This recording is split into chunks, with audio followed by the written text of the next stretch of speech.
filhos, tudo bem? Hoje eu vou tentar fazer a aula um pouquinho mais rápido, tá bom? Um pouquinho mais direta, para ela não ficar muito longa, já que a aula passada ficou muito longa, queria fazer um pouquinho mais direta hoje, tá bom? Então vamos começar. Só recapitular um pedacinho da aula passada que vai ser importante. Definimos o campo de cidade, falamos dos modelos agrícolas, falamos dos tradicionais, diferenciamos ele dos modernos, lembra? A questão da produtividade, os modernos são muito mais eficientes por conta da sua modernização da agricultura, por conta da sua mecanização, tá bom? Essa aqui é a paradinha. Então vamos lá, pega só esse slidezinho aqui. Vamos só lembrar das bases e a gente fala dos dois modelos que a gente vai trabalhar na aula de hoje. A agricultura moderna. Ela é moderna. Moderna lembra o quê? Tecnologia. Quando você fala, meu avô é tão antiquado, por quê? Ele ainda usa telefone fixo. Hoje a gente é moderninho. A gente usa WhatsApp, a gente usa Instagram, ó. Cheio de tecnologia, tá bom? Então uma agricultura que é muito produtiva porque ela é cheia de tecnologia, mão de obra qualificada. Antes, ó, 50 trabalhadores cortando cana, hoje é um trator e um engenheiro agrícola ali, ó, muito mais eficiente e muito mais dinheiro investido. Tecnologia não é uma coisa barata. Antes, para plantar, bastava ter um pedaço de terra e ir lá plantar. Hoje, para você plantar e ser produtivo, pedaço de terra, tem que investir em equipamento, tem que investir em insumo. Tudo isso ó, vai fazer com que a produção aumente muito. Tá bom? Essa aqui é a paradinha. Então vamos lá. Primeiro modelozinho que a gente vai trabalhar. A agricultura dos Estados Unidos. Ela tem três características que a gente tem que se lembrar. Primeira, a ocupação dos Estados Unidos ela aconteceu de forma diferente da do Brasil. Tá bom? Enquanto no Brasil a terra vai ser muito concentrada, a gente vai trabalhar isso na próxima aula melhor. Ou seja, pouquíssimas pessoas detêm quase todas as terras do Brasil. Isso é bizarro, tipo 1% dos proprietários detêm 80% das terras, 80% de área, né? Nos Estados Unidos é o contrário. Lá foi muito mais democrático o acesso à terra. Então lá se caracterizam por pequenas e médias propriedades, tá bom? Essa aqui é a paradinha. Muitas pequenas e médias fazendinhas lá, produzindo para onde? Produzindo para o próprio país. Não é que eles não vendam para fora, eles vendem muito para fora, mas o principal é vender para o próprio país. Se vocês forem nos Estados Unidos um dia, vocês vão ver que a alimentação lá é uma coisa bem barata, tá bom? E, por ser uma agricultura moderna, qualquer paradinha, ó, tecnológica, moderna, muito produtiva. Produz em quantidades absurdas, tá bom? Então pega a visão, qual que é a paradinha que tem nos Estados Unidos que é diferente dos outros países? Eles têm uma racionalização, eles dividem muito bonitinho a agricultura dentro do país deles. Imagina uma casa. Imagina que uma casa abandonada. E aí eu quero fazer assim, ó. Eu quero cada cômodo, eu vou botar um tipo de plantação. Na cozinha eu boto laranja, no quarto eu boto mamão, no banheiro eu boto abacaxi, ou seja, um pedacinho ali, ó, destinado para aquele tipo de plantação, para aquele tipo de gênero agrícola ou pecuário, tá bom? Olha o carro do som aqui, ó, infeliz.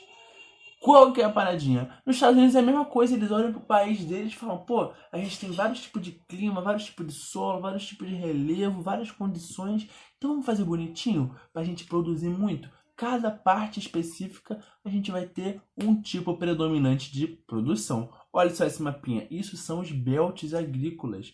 Uma parte ali bege, eu vou ter um tipo de produção específica. Na parte marrom já vai ser outra. Na parte coral já é um outro tipo. E assim por diante, tá bom? Vamos ver umazinha por uma agora, bem rapidinho, sem muita enrolação, tá? Pega a visão, belts agrícolas. Vamos começar com o primeiro, o wheat belt. Lá vem com inglês. Wheat belt nada mais é, meus filhos, o cinturão do trigo, tá bom? Esse aí que tá marcadinho, ó, esse marronzinho. Porque naquele local ali, ó, nas chamadas planícies centrais, é um local, ó, planinho, bonitinho, ótimo para mecanização. E por que trigo? Trigo é a base de quase toda a alimentação, principalmente ocidental. Massa a gente tem trigo, bolo a gente tem trigo, torta a gente tem trigo, pão a gente tem trigo, ou seja, é a base de muita da nossa alimentação. Então a produção, ó, é destinada ali, ó, para suprir as nossas necessidades básicas, tá bom? Uma grande parte dos Estados Unidos. Vamos lá, segundo, Dairy Belt, esse é muito legal. A geografia ela tem um negócio muito legal, que é a base dela, né? Que é entender o porquê as coisas estão onde estão, ou como surgiram as coisas naquele lugar. É sempre uma pergunta referente ao lugar, ao onde, né? E aí o Dairy Belt é muito legal, né? Que é o cinturão dos laticínios. E por que ele tá onde tá? Ele tá onde tá por causa de uma paradinha. Se eu vir pra você e falar assim, meu filho, por que o Dairy Belt tá onde tá? Aí você fala pra mim o quê? Por causa do mercado consumidor expressivo. Essa aqui é a paradinha. A gente tem as cidades ali, ó. Cidades muito grandes. Tocou até o WhatsApp aí, desculpa. Muito grande. E como é que é a alimentação de um cidadão, por exemplo? Do café da manhã. Manteiga, pão, queijo, leite, ou seja, laticínios. Então, em volta dessas grandes cidades, uma área grandona destinada a fazer esses tipos de alimentos, tá bom? E uma coisa que é muito legal a gente lembrar é que laticínios são feitos para o próprio país, o próprio território, tá bom? Por quê? Imagina só, tu transporta um laticínio, pô, vou viajar, vou lá pro Ceará, vou levar uma manteiga aqui na minha bolsa. Quando chegar não vai ser mais manteiga, vai ser coalhada, vai estar estragado. Então, ó, laticínios sempre por mercado interno, sempre para abastecer as grandes cidades, tá bom? Quase sempre. Então tá bom. Essa que é a ideia. Agora mais embaixo, ó, descendo mais um pouquinho, pum, Corn Belt. Tranquilo? Cinturão do milho, da pipoquinha. Qual que é a parada? Tem duas funções principais dessa produção. Primeira, ração. Ração, dentro do meu cachorrinho, do meu gato. Não, vai fazer forragem para quê? Pro gado ali, ó, do Dairy Belt. A ração ali do boi que está produzindo laticínio vem aí do Corn Belt, tá bom? Uma parte produz ração, a outra produz o gado que vai fazer, ó, manteiga, queijo, tudo mais. Tranquilo? E outra paradinha, biocombustível. No Brasil a gente faz biocombustível com o quê? Com cana. Lá eles fazem com milho. Tem país que faz com beterraba, mas eles têm uma área que, ó, é destinada à produção de biocombustíveis. Lembra, não é legal ficar só dependendo do petróleo. Show? Olha o 4, Cotton Belt. Esse é muito legal. Já viu esse filmezinho que vai passar aí agora? A pergunta foi direta, então a resposta vai ser direta.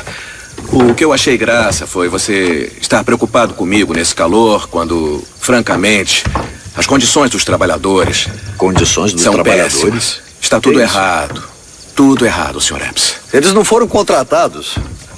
Eu sou o dono deles. E você diz isso com orgulho? Digo como um fato.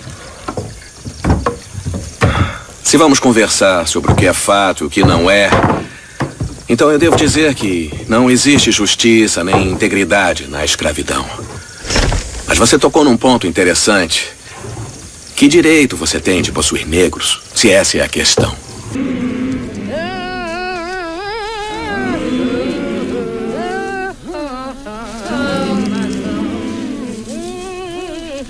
Olha o algodão! Olha logo!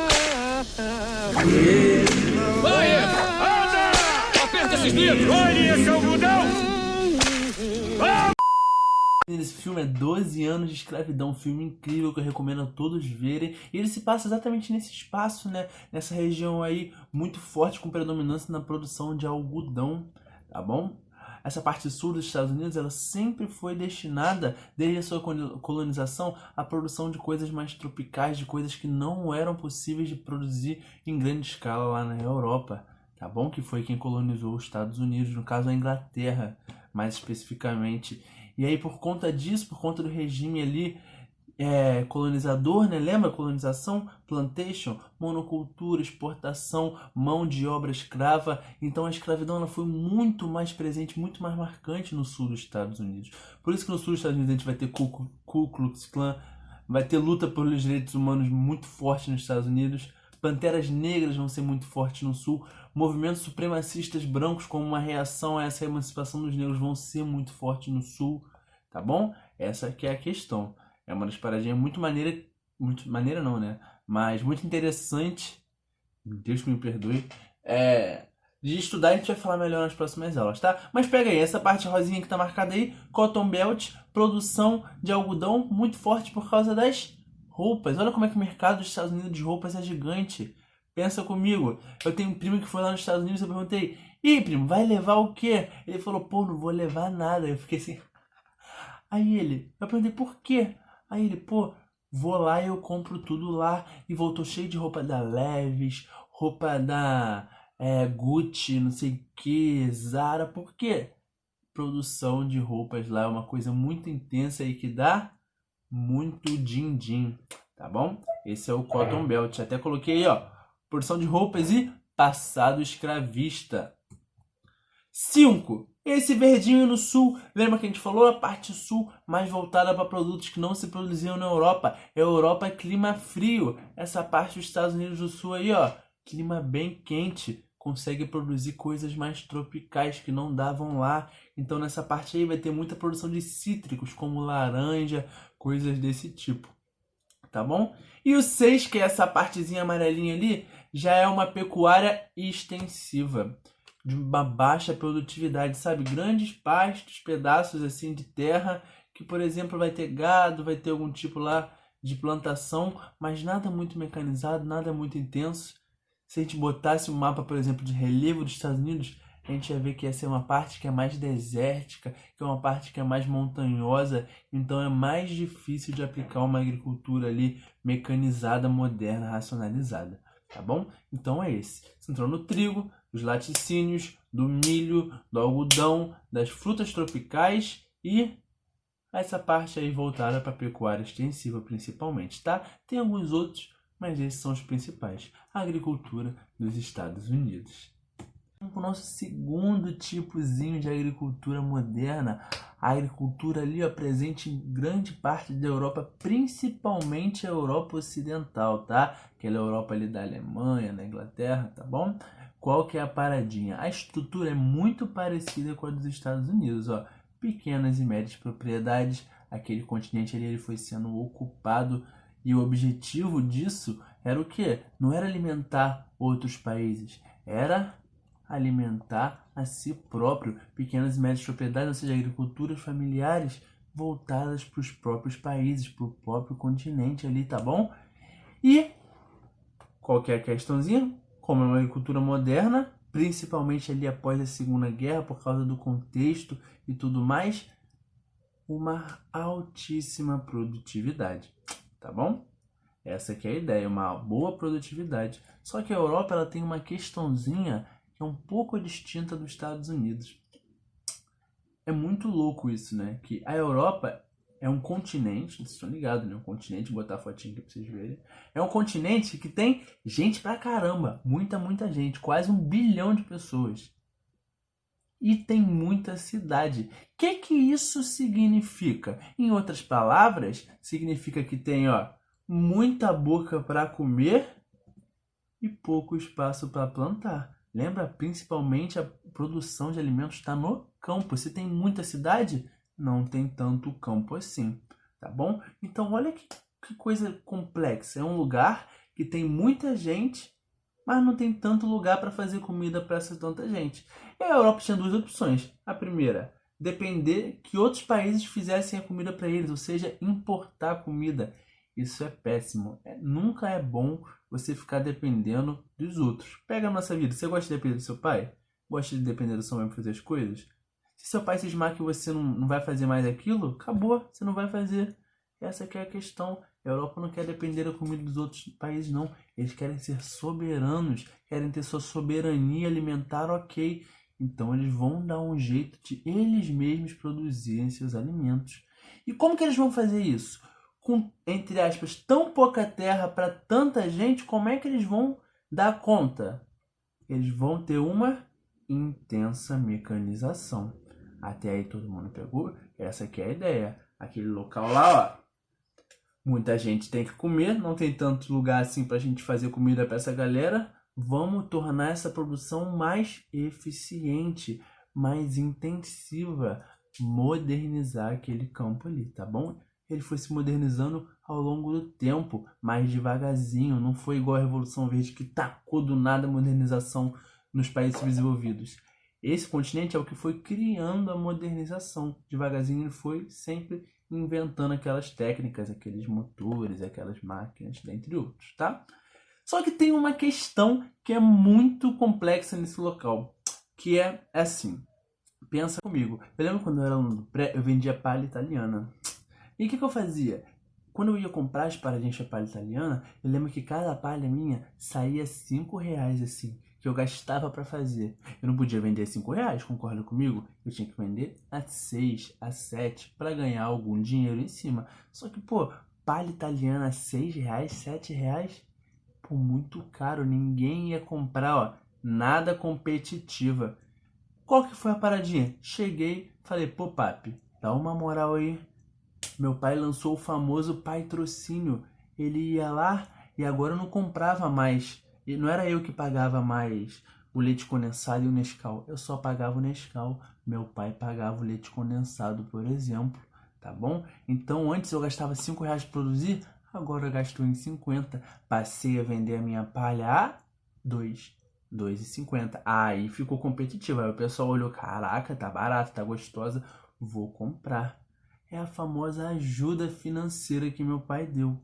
Na Europa, o que acontece? São terras muito pequenas que gastam muito dinheiro com tecnologia para poder produzir. Quando elas vão vender, elas são obrigadas a vender banana a R$ 30, por exemplo. Vender coisas agrícolas baratas, muito caro. Qual que é o problema? Chega no mercado, ninguém vai comprar, tá bom? Essa aqui é a visãozinha. Então, o que acontece?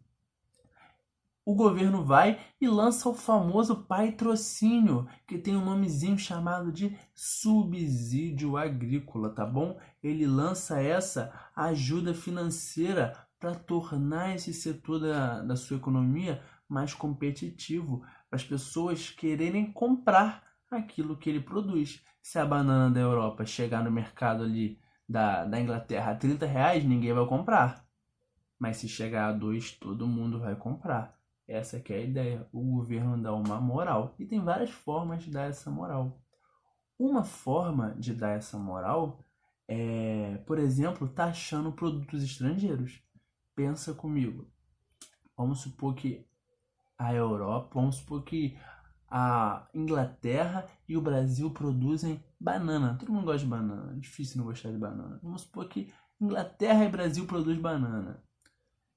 Lá, como é muito mecanizada a produção, eles gastam muito para produzir, a banana chegaria no mercado a R$ 7. Olha que parada.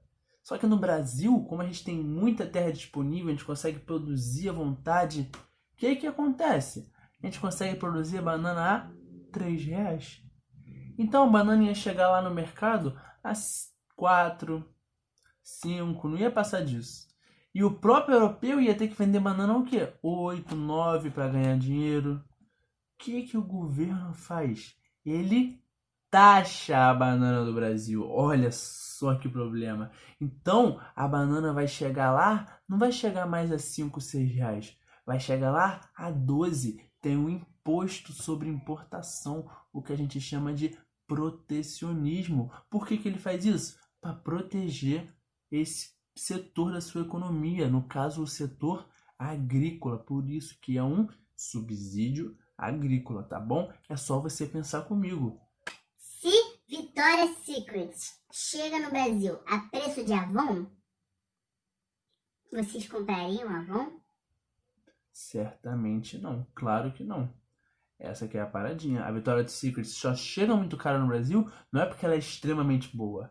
É porque tem muito imposto sobre a importação. Para quê? Para defender a indústria nacional.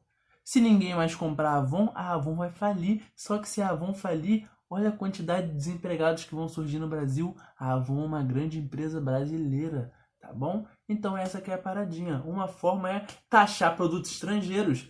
E aí, por exemplo, prejudica muito os agricultores dos países que vivem da agricultura, como o Brasil, que é um país que tem grande parte do nosso PIB vem da agricultura. A gente vai falar disso melhor na próxima aula. Só que qual que é a parada? O Brasil destina grande parte da sua produção para a produção de commodities, de alimentos, e aí, por causa de subsídio, o produto brasileiro vai chegar lá mais caro do que ele realmente é? Ah, não. A gente não vai ficar feliz com isso não, a gente vai ficar bolado. E aí vai rolar o que a gente chama de rodada de Doha, que aconteceu lá em 2001, que basicamente foi para quê? Foi para discutir a questão dos subsídios. Subsídio é legal ou não é? E aí ficou uma disputinha entre os agricultores centrais, ou seja, os agricultores da Europa e dos Estados Unidos, os dois ali recebem muitos subsídios, e os agricultores dos países periféricos, como Argentina, Brasil, México. A galera aqui da periferia era contra os subsídios. Por quê? A gente produzia barato, só que a gente chegava para vender e não vendia barato, estava caro pra caramba, ninguém queria comprar. Por quê? Era tudo muito taxado. E os agricultores centrais, eles eram a favor dos subsídios. Por quê? Porque se eles não recebessem os subsídios, o que ia acontecer? Ninguém ia comprar o produto deles. Ia sair muito mais caro do que o normal. Tá bom? A ideia, a grande questão é que os países centrais, eles lutam pelo que eles chamam de liberalismo econômico, ou seja, a não intervenção do Estado na economia, contra empresas estatais, contra subsídios, contra tudo isso. Só que quando interessa a eles, por exemplo, na agricultura, eles vão e colocam subsídios, eles deixam o Estado intervir, fica uma contradição, né? Ou eles são lelé, o que eles não são, ou eles são muito interesseiros e têm poder suficiente para fazer com que o interesse deles continue acontecendo, tá bom? Teve discussões, não chegou a nenhum grande fato que mudou a situação. A grande questão da Europa é, a Europa é um país, é um continente muito grande, que tem muita gente para alimentar, tem pouco espaço para produzir. Para conseguir produzir muito, ele tem que mecanizar, só que mecanizar deixa a sua produção muito cara. E aí, para tornar sua produção mais competitiva, o governo vai e dá uma ajuda financeira, lança um patrocínio, lança um subsídio agrícola, tá bom? Essa aqui é a paradinha. E aí a rodada de Doha aconteceu para discutir a validade disso. Se era legal, se não era legal, se era justo, se não era justo, tá bom? Ali no Ninja 2001. E agora, para a gente acabar, pega a visão. Qual que é a parada? A gente vai falar do nosso último tipo de modelo agrícola. Falamos do tradicional, tudo bem? Falamos dos modernos, que é o que mais tende a acontecer, né? Os sistemas tradicionais se tornarem modernos cada vez mais. E agora a gente vai falar do último, dos sistemas alternativos, de uma agricultura alternativa. Pinto, eu acho que eu conheço uma agricultura alternativa. Vê se é esse aqui. A agricultura alternativa é isso aí? Esse menino aí? Não, meu filho, ele é só alternativo, mas na agricultura ele não tem nada, tá? Qual que é a paradinha? O principal modelo agrícola que a gente vai tratar aqui, uma agricultura alternativa, é o que a gente chama de agroecologia, que é uma coisa linda, linda, linda, linda, linda, linda.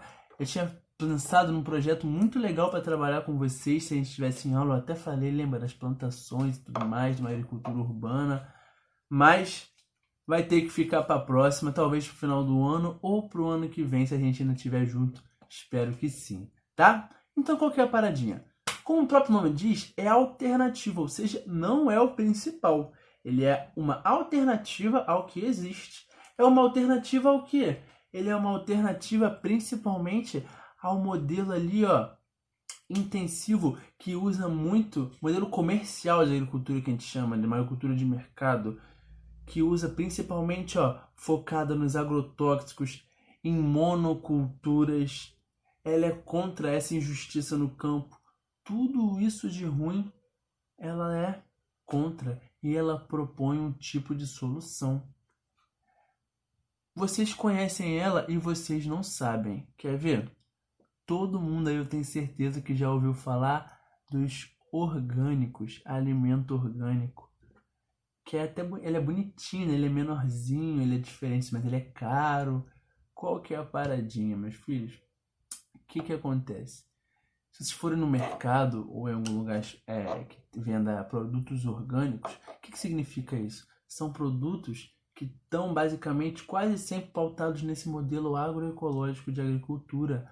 É uma produção orgânica, ou seja, que não utiliza agrotóxicos, que não utiliza sementes modificadas, tá bom? É uma agricultura que a gente chama de limpa, ela é sustentável. Não vai acontecer de jeito nenhum aquelas monoculturas gigantes com um tipo de produto. Isso é impossível. Ali tem uma valorização da biodiversidade. Quando você for numa feira agroecológica, você vai ver que tem tanto tipo de fruta, de comida diferente ali. Por quê? É um pouquinho de cada. Eles entendem que num ecossistema, por exemplo, é possível você equilibrar uma floresta com agricultura. Você consegue ali equilibrar as qualidades de cada produto e tornar aquele ambiente equilibrado, tornar tão favorável para a conservação daquela vegetação e muito favorável também para a produção de alimentos. Essa é a ideia principal aí da agroecologia, você fazer uma agricultura sustentável que permita você conservar e produzir de uma forma muito intensa, principalmente unindo os saberes de quem já planta ali, ó, há centenas de anos, como por exemplo os índios, caiçaras, quilombolas, unindo ao conhecimento da ecologia, por exemplo, que vocês estão estudando com Laiana, para entender como que funciona aquele ecossistema, quanto de energia que entra, será que se eu plantar tal tipo de coisa vai prejudicar ou não vai prejudicar? Será que se eu plantar tal tipo de coisa, aquilo vai vingar sem prejudicar o resto?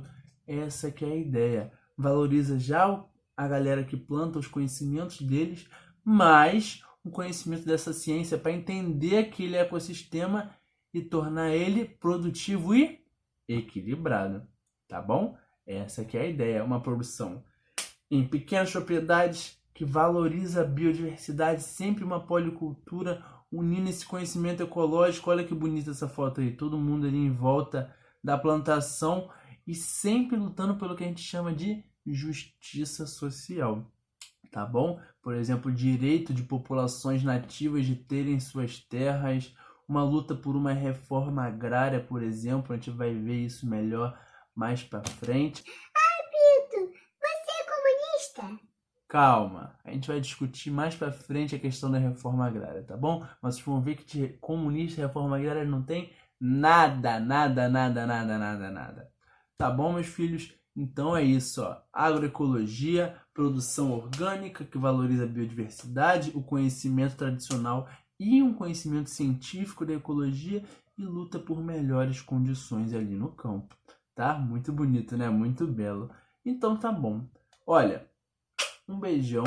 Tentei ser um pouquinho mais direto, essa matéria é muito grande e o trimestre é corrido, mas espero que vocês tenham conseguido entender tudo direitinho. Tem uma atividadezinha no pós-aula para vocês aí, um vídeo curtinho para vocês responderem umas paradinhas e mandarem de volta, tá bom? Um beijão, espero que tenham se divertido e até semana que vem. Na verdade não, bom recesso e até na outra semana. Beijão, meus filhos.